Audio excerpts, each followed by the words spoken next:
Good morning.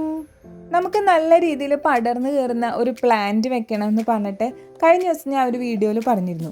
അപ്പോൾ അത് collect ചെയ്യാൻ വേണ്ടി ഞാനൊരു നഴ്സറി പോയിട്ടുണ്ടായിരുന്നു. പക്ഷെ എനിക്ക് മനസ്സിന് പിടിച്ച ഒന്നും അവിടെ അങ്ങനത്തെ ടൈപ്പ് കണ്ടില്ല. പക്ഷെ വേറെ ഒത്തിരി പ്ലാന്റ്സ് ഉണ്ടായിരുന്നു കേട്ടോ, നല്ല ഭംഗിയുള്ളത്. അപ്പം ഞാൻ വാങ്ങിച്ചുകൊണ്ട് വന്നത് കലാത്തിയയും പിന്നെ വെള്ള കളർ ചെത്തിയുമാണ്. അപ്പോൾ കലാത്തിയ പ്ലാന്റ് ഇപ്പം നടാന്ന് വിചാരിച്ചു. മൺചട്ടി വാങ്ങിച്ചിട്ടുണ്ടായിരുന്നു. ഇപ്പം ഞാൻ ആ വെച്ചിരിക്കുന്ന മൺചട്ടിയുടെ വില 120 രൂപയാണ്. മണ്ണ്, ചാണകപ്പൊടി, ചകിരിച്ചോറ്, സൂപ്പർ മീൽ, ഇത്രയും സംഭവങ്ങൾ വെച്ചിട്ടാണ് അതായത് നമ്മൾ മിക്സ് ചെയ്ത് ചെടി നട്ടിക്കുന്നത്. പിന്നെ ഞാൻ അതിൻ്റെ അടിയിൽ ഓടിൻ്റെ പീസസാണ് ഇട്ട് കൊടുത്തത്, നീർവാഴ്ച ഉണ്ടാവാൻ വേണ്ടി. അപ്പോൾ നമ്മൾ സംഭവം നട്ടിട്ടുണ്ട്. എനിക്ക് ഭയങ്കര ഇഷ്ടപ്പെട്ടു കേട്ടോ, കാണാൻ നല്ല ഭംഗിയുള്ള ഈ ഇല.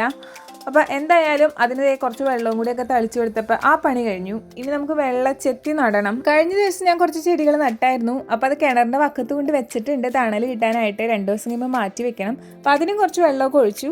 അപ്പോൾ എല്ലാവർക്കും ഹാവ് എ നൈസ് ഡേ.